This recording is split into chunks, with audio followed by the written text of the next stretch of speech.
Sejarah kerap kali terlupakan oleh peradaban, tetapi peradaban tidak pernah ada tanpa sejarah. Hari ini, saya akan mengajak Anda menelusuri jejak sejarah tentang asal mula lahirnya kopi hadir di Banua. Seperti kita ketahui, bahwa kopi ini sudah melegenda sejak adanya perjanjian antara Sultan Banjar dengan kolonial Belanda pada tahun 1817.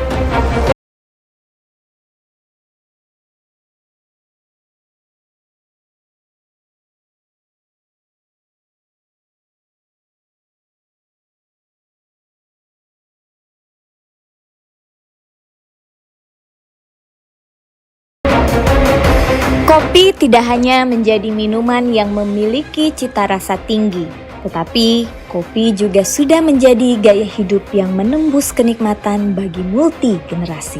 Dataran Afrika yang menjadi asal muasal biji kopi, sebarannya bermigrasi ke Jazirah Arab dan daratan Eropa sebelum masuk ke Indonesia melalui eskalasi penjajahan. Jauh sebelum kopi menjadi gaya hidup kekinian, jejak sejarah kopi masuk ke tanah Banua sudah terjadi sejak tahun 1818. Tepatnya di saat kolonial Belanda mengikat perjanjian dengan kerajaan Banjar, pimpinan Sultan Sulaiman Al-Mutamidullah dengan petinggi Belanda Van Bohol. Namanya kontrak Met de Sultan Banjarmasin yang ditandatangani tanggal 1 Januari tahun 1817 dan diperbaharui tanggal 29 April tahun 1818. Kesepakatannya adalah Sultan Sulaiman menyediakan lahan perkebunan dan kompeni Belanda menyiapkan bibit kopi untuk ditanami. Hasilnya dari setiap kopi yang dibudidayakan, ada perhitungan pajak yang diserahkan pemilik kebun ke pihak kompeni Belanda dan sebagian ke Sultan. Berdasarkan dokumen Belanda dalam kontrak tertanggal 4 Mei 1826, beberapa daerah yang dijadikan sentra kopi saat itu adalah Banyu Irang, Liang Anggang, Selingsing Ujung, Teluk Pulantan, dan Maluka. Populasi kopi semakin tumbuh pesat hingga ke Martapura, Amontai, dan wilayah hulu sungai.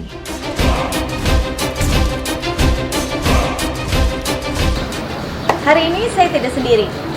Saya akan kembali ditemani bersama dengan sejarawan dari Universitas Lambung Mangkurat, yaitu Bapak Mansur. Bapak Mansur bertemu lagi tentunya pada hari ini. Terus ya Pak ya? Alhamdulillah. Ini sore-sore biasanya nikmat sekali menikmati suasana sore dengan secangkir kopi pastinya. Nah ini kan di Banua kita sendiri sangat menjamur sekali kedai-kedai kopi. Nah menurut Bapak ini bagaimana sih sebenarnya cerita asal muasal kopi itu bisa ada di Banua? Ya, oke. Jadi sebenarnya keberadaan dari kopi ini bukan suatu barang baru ya. Bukan juga bahwa kopi ini setelah masa sekarang baru ada bermunculan yang ditandai dengan banyaknya kafe-kafe kopi maupun kedai-kedai kopi yang bertebaran di mana-mana. Akan tetapi kopi ini sebenarnya sudah lama ada di Banjar ya, sejak hampir 2 abad yang lalu. Tepatnya di tahun 1800-an itu kopi sudah mulai dibudidayakan. Jadi kopi itu sudah mulai ditanam sejak masanya Sultan Sulaiman. Sultan Sulaiman, bapaknya Sultan Adam. Dari situ kopi mulai dibudidayakan tepatnya di tahun 1817 ya. Dan nanti berkembang ke tahun 1823. Nah, memang Banjarmasin tidak seluruhnya ya wilayahnya itu wilayahnya itu layak untuk ditanami kopi. Jadi hanya ada beberapa wilayah yang subur yang bisa ditanami dengan kopi-kopi yang berjenis macam-macam. Nah di era itu kopi menjadi komoditas utama dalam perdagangan orang Belanda. Makanya mereka meminta supaya Sultan Sulaiman itu menanam kopi. Jadi kopi itu ditanam bersamaan dengan lada. Lada kalau sekarang merica atau kalau orang Banjar mengenalnya dengan tanaman lada. Nah, pada era awal Sultan Sulaiman menanam kopi itu di beberapa wilayah ya, yang menjadi sentra kopi di wilayah Kalimantan atau Borneo bagian selatan, Yang utama sebenarnya adalah di wilayah hulu sungai karena tanahnya subur. Kemudian juga tanah-tanah peninggalan dulu dari Inggris itu di wilayah tanah laut, sehingga nanti akan muncul kopi-kopi memiliki aroma khas daerah.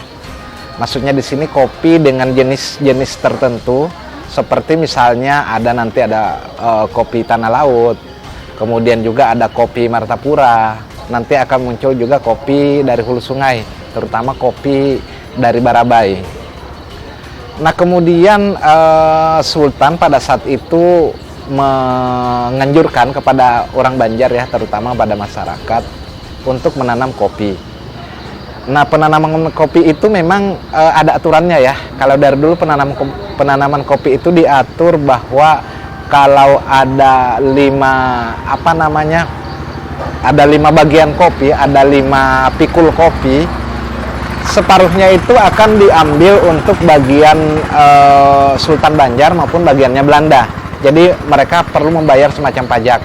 Jadi dari 5 pikul, 2 pikul itu bagiannya Sultan dan Belanda. Jadi 1 pikul Sultan, 1 pikul orang Belanda. Kemudian keberadaan dari pajak kopi atau potongan-potongan dari pemerintah atau maupun dari kesultanan ya dengan kopi itu sebenarnya tidak menyurutkan niat masyarakat untuk menanam kopi. Nah dari situlah kopi mulai berkembang di wilayah-wilayah Kesultanan Banjar. Akan tetapi memang kopi itu perkembangan yang pesatnya ada di era setelah nantinya akan ada undang-undang tentang tanam paksa. Jadi ada yang namanya tanam paksa kopi. Lantas bagaimana, seperti apa sih gambaran sistem tanam paksa kopi pada zaman itu? Oke, jadi sebenarnya tanam paksa kopi itu diberlakukan karena memang permintaan kopi yang meningkat. Terutama pada waktu itu memang sudah fenomenal ya, itu adalah Java kopi. Jadi kopi Jawa yang makin meningkat tiap tahunnya dari segi ekspor. Jadi orang-orang Eropa banyak mengekspor kopi Jawa. Walaupun memang sentra kopinya banyak ya, tidak hanya kopi Jawa, ada juga dari Jawa Barat, Jaya Sumatera, dan sedikit dari wilayah Borneo, terutama dari wilayah-wilayah Kesultanan Banjar. Nah kemudian kopi itu kan tadi ditanam bersamaan dengan lada, dengan merica. Dan akhirnya itu sebenarnya dari segi aroma kan kopi itu kan macam-macam ya.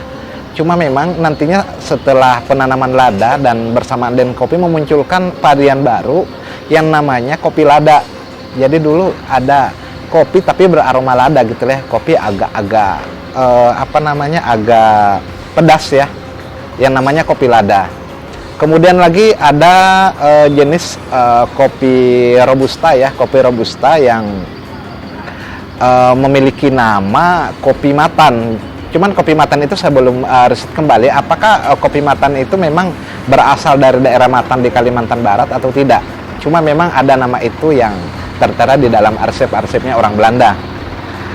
Kemudian yang menarik juga, kopi memang nantinya akan mengalami perubahan-perubahan ya dari segi penanaman, karena dianggap orang Belanda memang di Kalimantan ini, di Borneo ya, tidak sukses dalam menanam kopi karena memang kontur tanah, kondisi tanah tidak memungkinkan untuk menanam kopi dalam skala besar.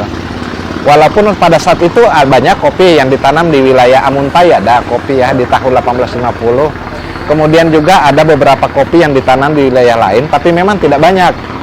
Nah itulah yang menyebabkan Belanda akhirnya tidak terlalu menitik beratkan pada penanaman kopi, akan tetapi lebih banyak condong ke arah penanaman lada atau merica.